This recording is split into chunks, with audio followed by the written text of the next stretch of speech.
James. Alan, how you doing? Nice to meet you. You It's too. good to see you. Sorry, not nice to meet you. We've known each other for, what? 10, 7, 10, 5, 10. Fair while. A fair while. A lot of work together. We have done a lot of work together. I actually met James when I was working in Hong Kong or Singapore. One of the two. One of the two. We were on tour, and James was looking after the buyers or the sellers. I can't remember which. It was buyers and sellers. You were working with both. Yeah. Yeah. So that was a while ago. Not many Hong Kong trips recently.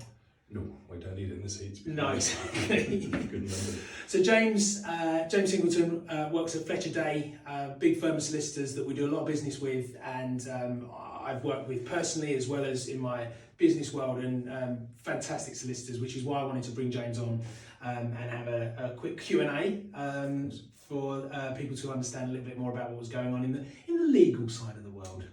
Okay. My biggest question, I guess, was COVID.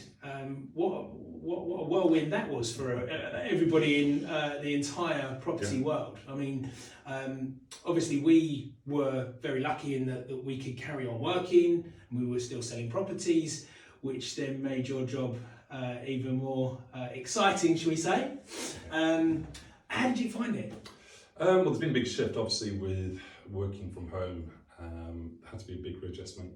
And the other thing, I suppose, is wet signatures. We're used to dealing with wet signatures, clients signing documents in person, and working around that. I mean, the Law Society was lagging behind in terms of guidance, whether things like statutory declarations can be sworn remotely, because it was brand new. No one ever thought about it. There's been a gradual kind of move towards e-doc signing, as you're probably aware. Tenancy agreements are generally done that way now, but in terms of the bigger documents, it was a big switch. There's a lot of thinking had to be done, you know, sort of even for ID purposes. We're used to seeing people in person, passport, driving license. It was like, well, if we see it on a Zoom call, have we seen the original?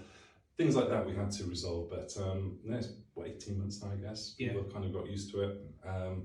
Whether my colleagues are enthusiastic about coming back to the office, I think, is another question.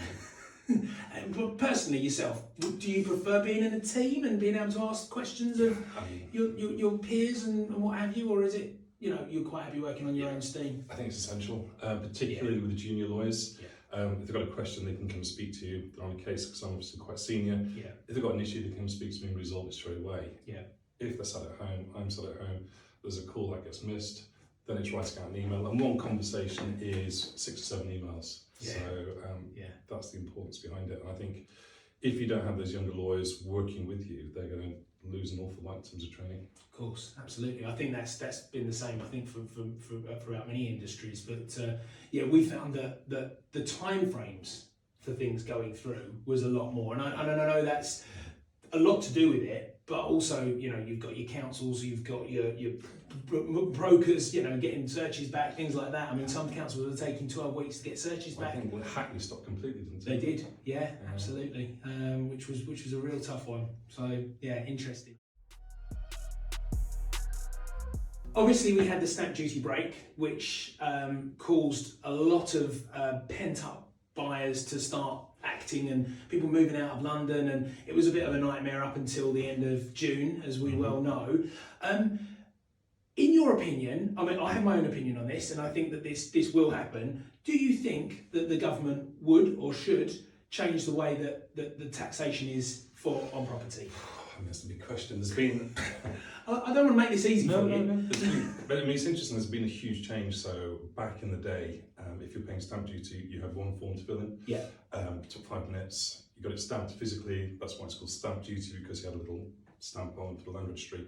Now the form is huge, and the government's constantly tinkering with SDLT, so there's many exemptions. And it's getting to the point where I know some solicitors now are outsourcing the SDLT returns to accountants to make sure they don't make a mistake. I mean, there's tax firms which are now chasing people that send out flyers. They look at the land registry, see there's been purchase of, say, land which may be exempt, and then they write to people saying, we'll investigate your SDLT return and we can sue the lawyers if they got it wrong. So it's becoming a real kind of niche speciality and a lot more difficult. And I mean, that's generally the way that taxation goes. You've got the government tinkering until the next thing you know, your guidance is like this. And also the other thing, for the general everyday buyer, if you said to them, you're buying at 700,000, years ago I could tell you what the stamp duty is off the top of my head. Now it's all tiered, like your income tax, and it just makes, I think it makes it a lot difficult. My personal opinion, I'd love to see them say, right, on the way in, it's 5%, on the way out, it's 5%. You know, and it's 10% that you have to find, or 10% on the way in and nothing on the way out, or, you know. It's been proven now that if you lower that, you will get interest. So surely the liquidity in the market means that the government will probably end up making more money if they bring the price of the stamp duty down. It's a fine balance. I mean, I think you know, top end is a real easy target. So overseas buyers, company buyers, the government knows it can twist like that, and they're never going to lose one single vote. I mean, no one's got any sympathy for someone from Singapore buying a £10 million house. You know, it's just not going to happen. Bottom ends. I have, by the way. I've got sympathy for you. Bottom ends, though, you know, there's also that issue of people buying the house to live in. They don't want to be taxed on the way out. You know, it's seen as this free way of making money. You know, if you bought a house, you paid for it, you shouldn't have to pay tax on the way out. So I think that would be a real vote loser. Yeah. People would really rail against that, to be honest. Yeah, and I think that the wealth tax that they've been talking about, that's something else that will really upset the apple cart. So let's hope that doesn't happen. But an interesting subject. Years ago, we had the home information packs, which sort of died on its backside a little bit. I can see what was trying to happen, and it was speeding up the process, but because it was the seller organising the home information pack, it could be construed as it was one-sided and favoured towards the seller, right? After the way that things have been working in the last year, 18 months, where probably getting things from management companies, getting things from councils, all this that's taken so much longer, do you think that there's merit in looking at something like that again? I do. I mean, I think that the problem there is it's deeply ingrained into house buyers and sellers that the buyer takes the risk on searches. The seller sits there, you want to buy my house, take my house, and there's no kind of hurt money going in on the part of the seller. You know, that's the part of the beauty of selling a house. I think it's a good idea in principle, because if you've got all that information that's readily available for a buyer, you know, it's seconds, because searches, those kind of things, they're the things that delay the start of a transaction. You were talking about councils coming grinding to a halt fundamentally. Yeah. And you have to remember that we need to keep banks happy. People buy with a mortgage. You can't do a shortcut if you're acting for a bank. You have to make sure everything's done correctly. Yeah. Even if the buyer's like, well, it'll be fine, you know, there'll be no issues, come on, let's just go ahead. You can't do that, unfortunately. No. So I think in theory it's a good idea. I think it was hamstrung by two things. There was the kind of general built-in resistance to the way that people do things. Yeah. And secondly, they also brought in energy performance certificates, which was a brand new thing. No one knew what it was about. They sort of threw everything out of There's this whole kind of annoyance of, you know, having to find a guy you hadn't trained, and, you know, it was a big kind of kerfuffle. And I think those two things made it an issue. I mean, if you want to sell a property quickly now, you can cut the searches, and I think you send that pack out, you're done. Yeah. And I think it is generally a good idea. It also, I think, would save the issue of buyers feeling very sour when they get gazumped, or they lose the building, or the survey comes back with something bad because they've obviously spent, you know, £500-700 on searches and that kind of thing. Yeah. And if you've got 3 or 4 deals that go wrong, you know, you're out of pocket by a fair amount of cash. Yeah. So it almost maybe needs to be like a government-led thing where you've got everything's already in place, so that the searches are in place, the management company from the I know that's going to be quite difficult to do, but that you could just go in and pay for it, it just comes straight to you, rather than sitting there waiting 4 to 6, 8, 12 weeks for a search to come back. You know, because it's the local authority searches with the things that take such time. You know, just trying to think of things that maybe would speed things up. I mean, I think that would be a good idea. I mean, as an analogy, buying a car, you don't go to sort of a second-hand place and they go, right, here's the car. We'll find out what mileage it's done for you later. I will try and find the logbook, we'll find the service history. It's all there for you, so you've got the whole package, you know what you're buying. Well, this is the other thing as well. You can buy a car of up to 100,000 more within a couple of hours. Yeah. You can walk in, pay for it, done, out. Can't do that with a house. And I know that there is, obviously, you know, we're talking about difference in price, but, you know, how easy it is to buy a car, why is it not that easy to buy a house? You don't have to answer that. That was a rhetorical question. You can do. You can fly straight in, do Well, no due diligence, and you can buy property in a day. Yeah. I like to be developers who are savvy, who know what they're doing, who know a certain area, and will exchange in 24 hours. So because it's cash, it's their money. They're not concerned about searches. They know the area. You know, buying in. Yeah. Marylebone's been there since 1860. There's going to be no new roads going through there. No train lines. This kind of thing. It's driving tested for them. Exactly. So they know what they're doing. That's fine. The problem is with most buyers, you've got the banks to deal with, which is a whole swathe of administration. You have to follow their instructions, and it's very detailed. You know, the banks want absolutely every single T crossing, every I dotting, and that's what takes time. You know, especially if you're waiting for an offer to come out, these kind of things. So that's the thing there, the finance. So if you're going to buy the car, you need to finance. It might be a bit longer. Yeah. I mean, obviously cash is king, but you do come across lemons in the property market. Absolutely. You know, I've come across one recently where a guy exchanged without doing his due diligence. I started looking at it afterwards as a mine shaft in the back garden. I remember you telling me, yeah. So basically unsellable for what he wants to do with it, and he had to drop his deposit and walk away. Oh, that's painful. I heard another one the other day where